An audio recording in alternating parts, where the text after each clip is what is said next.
ഡൽഹി മുഖ്യമന്ത്രി അരവിന്ദ് കെജ്രിവാളിന്റെ വീട്ടിൽ ഇ ഡി സംഘം, വലിയ പോലീസ് സംഘം പുറത്തുണ്ട്. അറസ്റ്റ് ഉണ്ടാകുമോ എന്ന ആകാംക്ഷ, രാഷ്ട്രീയ ആകാംക്ഷ, ഈ രാത്രിയുടെ ആകാംക്ഷയാണ് ഉറപ്പായും. ഇപ്പോഴും പോലീസ് സംഘം അവിടെ നിൽക്കുകയാണ്.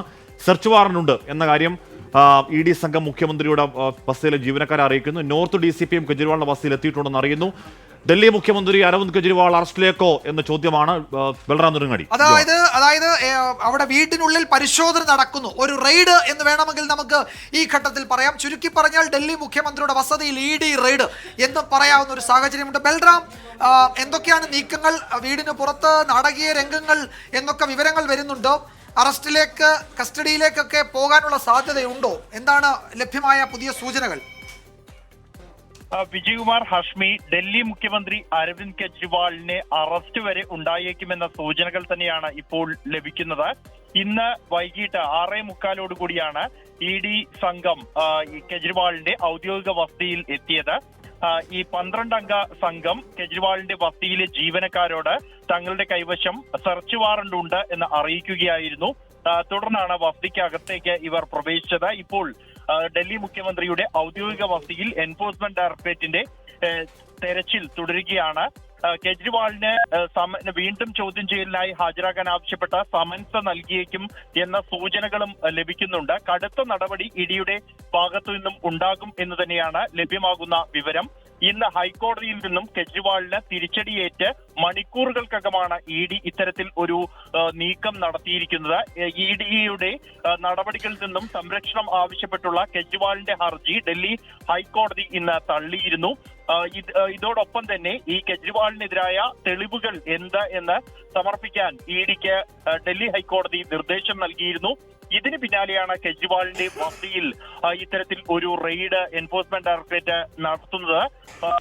നേരത്തെ തന്നെ മാസങ്ങളായി കെജ്രിവാളിന് എതിരെ അറസ്റ്റ് അടക്കമുള്ള നടപടികൾ ഉണ്ടാകും എന്ന തരത്തിലുള്ള അഭ്യൂഹങ്ങൾ നിലവിലുണ്ട്. ആം ആദ്മി പാർട്ടി നേതാക്കൾ അടക്കം ഇത്തരത്തിൽ കെജ്രിവാളിനെ അറസ്റ്റ് ചെയ്യുമെന്നും ഇത് തെരഞ്ഞെടുപ്പ് മുന്നിൽ കണ്ടുള്ള ഒരു നീക്കമാണ് എന്നുമുള്ള ആരോപണങ്ങൾ ഉന്നയിച്ചിരുന്നു. എന്നാൽ കോടതിയിൽ നിന്നും ഒരു ഇടപെടൽ ഈ വിഷയത്തിൽ ഉണ്ടായി. മണിക്കൂറുകൾക്കകമാണ് ഇത്തരത്തിൽ ഒരു നടപടി ഉണ്ടായിരിക്കുന്നത്. പോലീസിന്റെ വലിയ സുരക്ഷ തന്നെ കെജ്രിവാളിന്റെ വസതിക്ക് പുറത്ത് ഉണ്ട്. നോർത്ത് DCPയുടെ നേതൃത്വത്തിലുള്ള പോലീസ് സംഘമാണ് മുഖ്യമന്ത്രിയുടെ വസതിക്ക് പുറത്ത് കനത്ത സുരക്ഷ തന്നെ ഒരുക്കിയിരിക്കുന്നത്.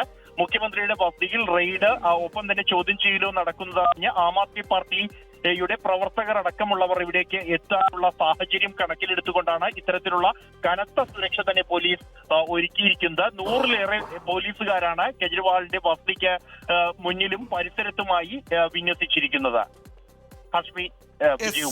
ബൽറാമാണ് വിവരങ്ങൾ നൽകിയത്. വീട്ടിൽ റെയ്ഡ് നടക്കുന്നു, സെർച്ച് വാറന്റുമായാണ് ED സംഘം എത്തിയത്.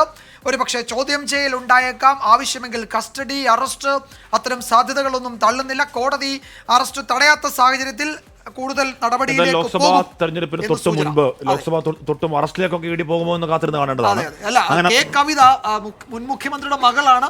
അവരെ കസ്റ്റഡിയിലെടുത്തു, അറസ്റ്റ് ചെയ്തു. അല്ല, ശരിയാണ്. അവരിൽ നിന്ന് കിട്ടിയ വിവരങ്ങൾ കോടതിയെ അറിയിച്ചു. അപ്പോൾ നീക്കങ്ങൾ നടക്കുന്നുണ്ട്, പ്രൊസീജിയർ ഉണ്ട്. ഒരു സംസ്ഥാനത്തിന്റെ മുഖ്യമന്ത്രിയാണെന്ന് മാത്രമല്ല, അവിടെ മനീഷ് സിസോദിയ എന്ന് പറയുന്ന ആം ആദ്മി പാർട്ടി പാർട്ടിയിലെ രണ്ടാമൻ, അല്ലെങ്കിൽ ഉപമുഖ്യമന്ത്രി രണ്ടാമൻ എന്ന് പറയാവുന്ന അവിടുത്തെ അഡ്മിനിസ്ട്രേറ്റീവിന്റെ തലവൻ എന്നതിന് കൃത്യമായി പറയാവുന്ന ആൾ ഇപ്പോൾ ജയിലിലാണ്.